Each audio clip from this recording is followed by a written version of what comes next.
What's your minimum specification? Regular viewers of my channel will know that at the end of every video, well, pretty much almost every video, there's a cat tax. If you like cats, go see some funny cats there. Most of those videos are actually taken from my trip to Lanai in Hawaii, where they have a cat sanctuary. If you saw one of my live streams back in December, I actually did a live stream from the cat sanctuary itself. So this is a video where I was actually able to get hold of the person who runs the cat sanctuary.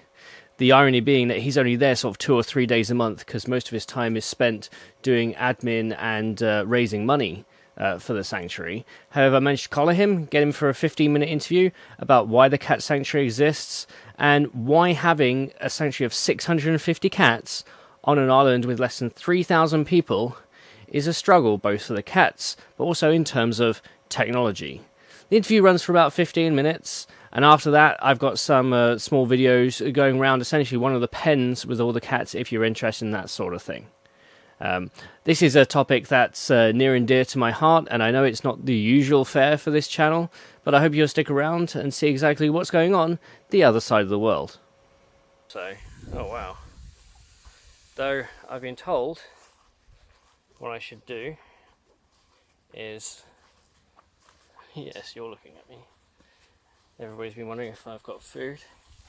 Is to go underneath this tree and look up.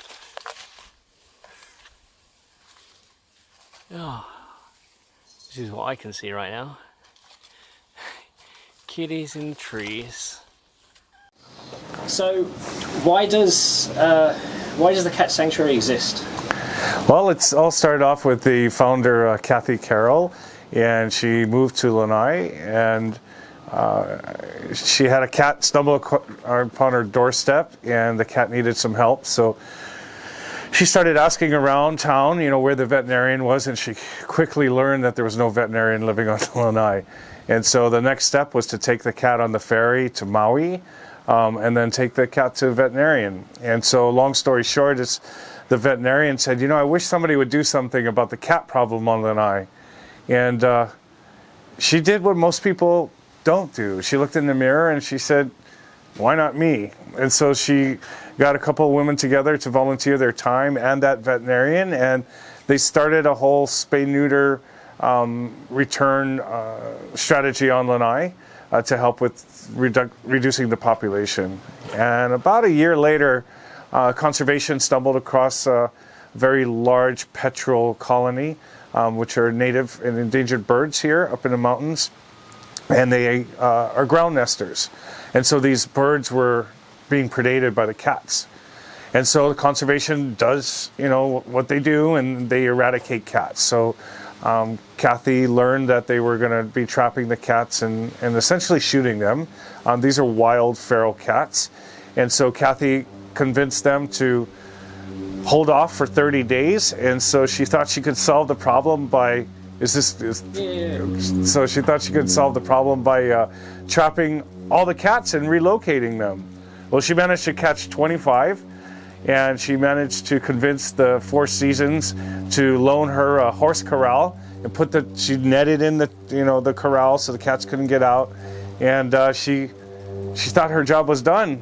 Spayed and neutered 25 cats, relocated them, saved the birds, and saved the cats. Well, she quickly found out that it was never ending, right? More cats showed up to this colony. And so within a year, she got up to 100 cats. Wow. Yeah. So she's like, oh my gosh, this is going to be continuing. And so she managed to secure the land out here. It's about 3 acres, a little over 3 acres, in the middle of nowhere, right?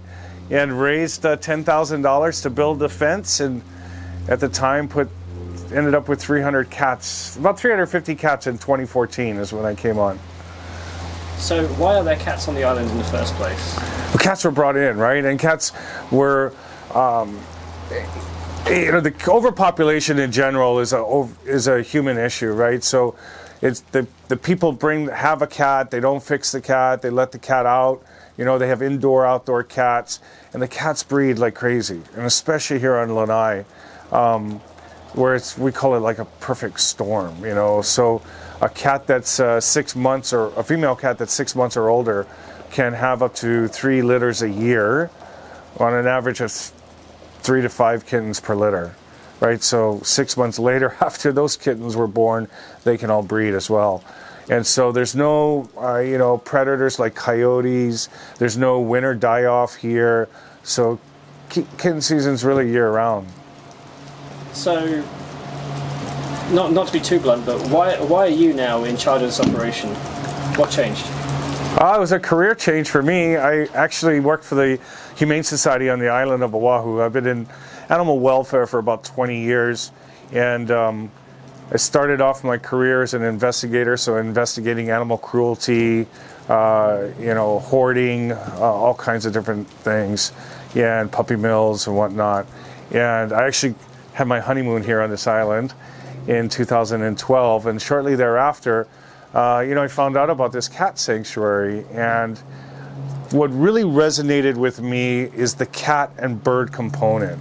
So I came from a traditional shelter, and I was always taught once a feral cat, always a feral cat. And, all these terms are loosely thrown around now between community cats, feral cats, unsocialized cats. Everybody has a name for it. But one of the challenges that we had working for an open admission shelter was we didn't have control of how many cats come in, right? They just bring in all the animals. And the animal that got the worst rap was the cats, right? So when I worked at the Humane Society there, we brought in about 36,000 animals a year on Oahu, right? They're the only shelter on the island. And out of the 36,000, 19,000 of those were cats. Out of the 19,000, about 90% of them were feral cats. So it's a huge problem. And so when I got introduced to the possibility of working here on Lanai, what really resonated with me is, one, I'm Hawaiian, and I feel that it's part of my responsibility to do what I can to save both species, the native birds and the cats, right? It's our fault the cats are running around, and the native birds were here far before. And so I thought it was a pretty unique approach. I'd been in meetings and meetings for years trying to bridge the gap between conservation and animal welfare or sheltering. And this is the one place that I felt, with a human population of only 3,000 people, a relatively controlled environment, that maybe there's a chance to be successful with being able to protect both species. So where does the sanctuary currently sit? What's the status of the sanctuary today? Well, we have 653 cats. Pre-COVID, we had 16,000 visitors a year coming from all over the world just to come to our sanctuary. We've become the #1 attraction on the island, which is nice, because not only do we love the visitors, but the visitors are also helping support the local economy. So that's one really rewarding experience for us. We have 12 staff now. We're open 7 days a week from 10 a.m. to 3 p.m. And it's just a really fun place to come and hang out. I get teased a lot because, these cats are truly feral cats, right? So when I say feral, they are born in the wild and have not had any human interaction until our intervention. And like I said earlier, I was always under the impression, once a feral cat, always a feral cat. But when you walk into our sanctuary, you're going to get greeted by 100 different cats that were all once feral. Yeah. And so it's pretty cool to see that transition happen through the luxury of space and time. And that's what we really provide, right? So these cats are more than welcome to stay with us for their entire life, or until they get adopted, whichever one, is the right path for them. So since I was last here 3 years ago, you've expanded, you've got new pens, you're now separating cats out based on... What does the future hold for this cat sanctuary? Well, we've grown quite a bit, recently. We actually have electricity now. We actually have internet now. For many years, we've been here since 2009, and we just got electricity. And it took us 5 years to get the electricity and the internet, just because of our remoteness and how things work here. It's very slow paced. But we have water pressure now. We've expanded a whole new wing, if you will. So we have a senior center for our elderly cats. So it's a little smaller quarters. It's still, 2,000 square feet, but it gives our staff an opportunity to closely monitor. It's kind of a hospice area. And much quieter area, right? We also have a TLC area. So these are cats that have issues, medical issues, and it's a smaller area where our staff can monitor them and medicate them. Then we have a Manele wing, which is about 10,000 square feet. And it's just another similar area to our first one. And we have different treatment centers where we can actually relocate the cat from wherever the cat's living to this treatment area, provide them a week or two of treatment, whatever our veterinarian prescribes. And once they become healthy, reintroduce them back into their population. So that's kind of where we're at. We do have some really exciting things that are happening for us.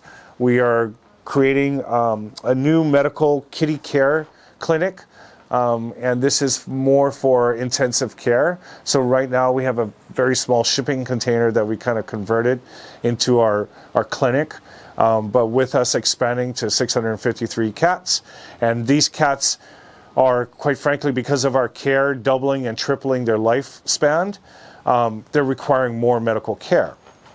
So we are going to be expanding that, hopefully in 2022. In operation this large, you need technology. You've just said 5 years it took to get internet.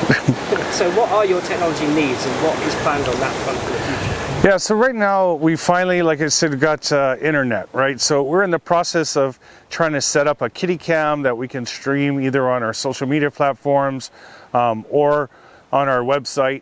But also our staff now is looking into different animal shelter management systems so we can better keep our records. Because right now we're using, every cat has a Word document, it's placed in Dropbox.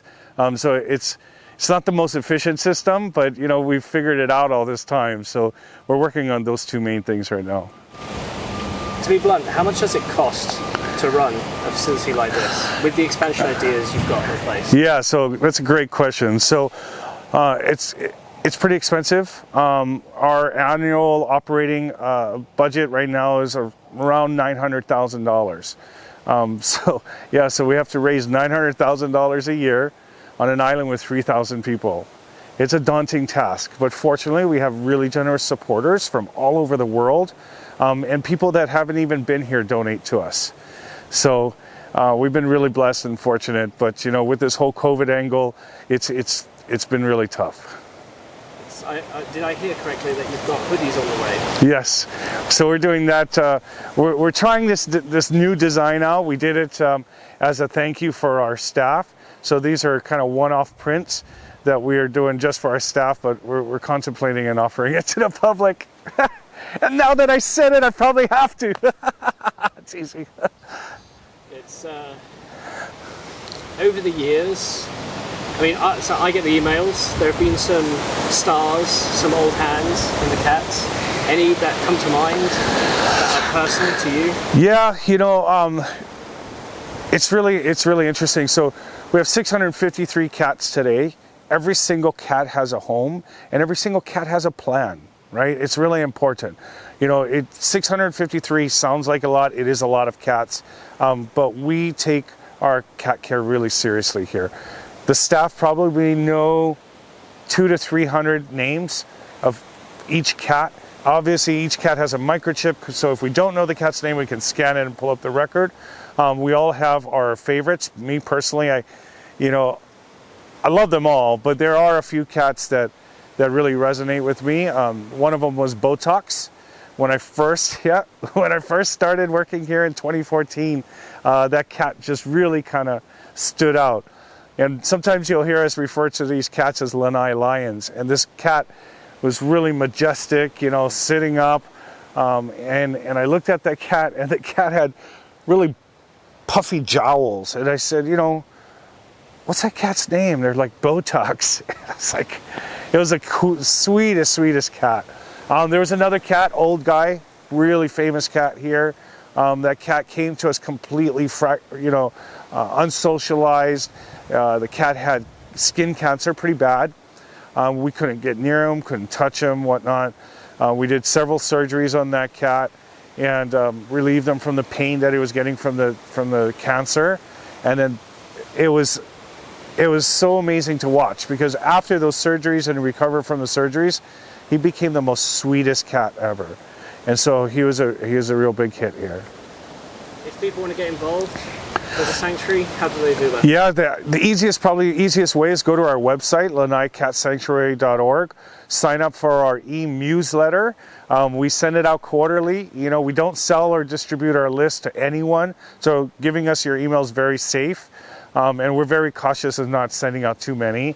But you know, if you're coming here for the day or you're staying here a few days on the island, just email us at info@Lana'iCatSanctuary.org, and we'll hook you up. You can do as much or as little as you want here.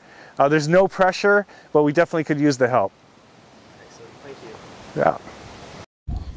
So here we have a tour around one of the pens at Lana'i, and I'm literally going to walk around and take a video of all the cats. This one's called Shadow.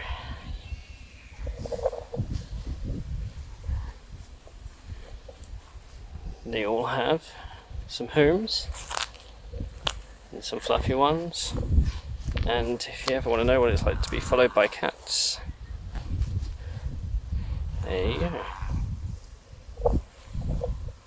Hey buddy. Been told that this one's a bit of a bully. Likes getting ahead of people. Oh my word, we have a menagerie de la catterie.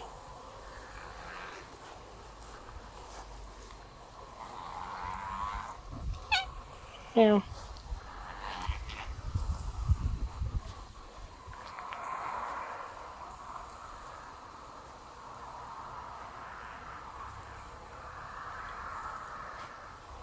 Lots of views.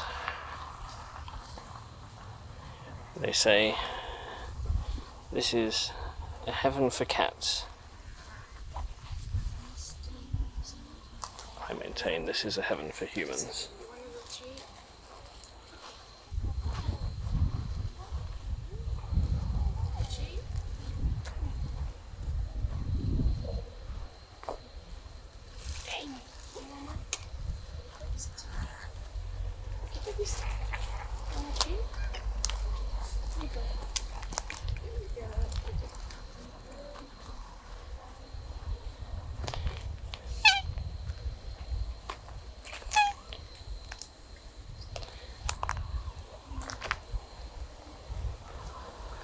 Because I give all the visitors treats, but it's not really treats, it's just dry food.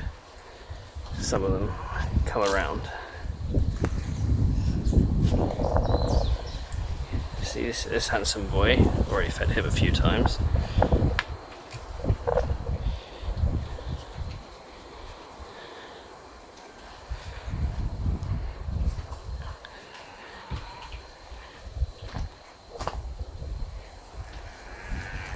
I can still hear you, Shadow. Hey? But they have... Oh, this is sleeping anyway.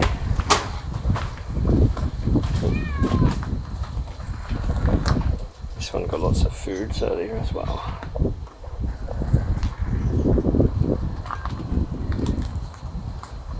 Hey. Hey. Coming for a stroke? No, okay.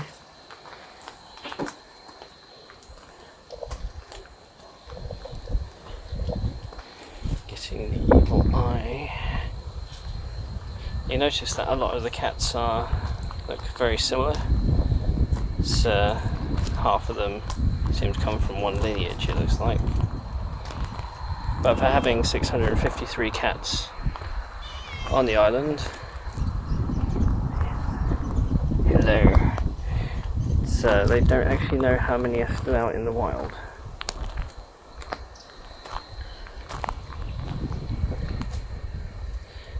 These are some hidey holes and some long grass to play in and hide in. Hey. Hey, old boy. Hey. Psst, psst, psst, psst. Hey. How you doing? Nope. But you want to say hello, don't you? Ow. Oh. It's always a mix of runners and those that want strokes. So this one, ooh, got a meow.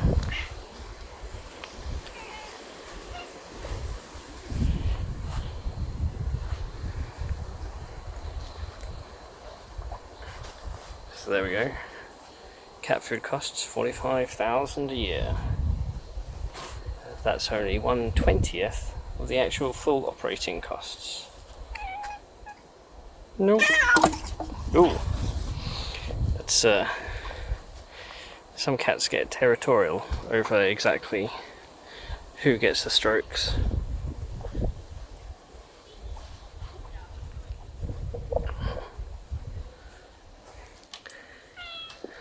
Meow.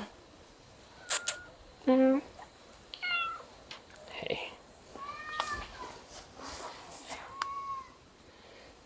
You're related to the big fluff we saw earlier.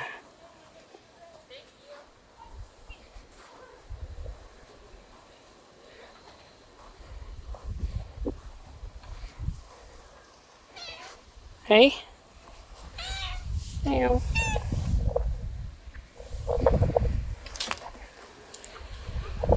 And special mention to this lady. Sleeps up in a tree in a basket.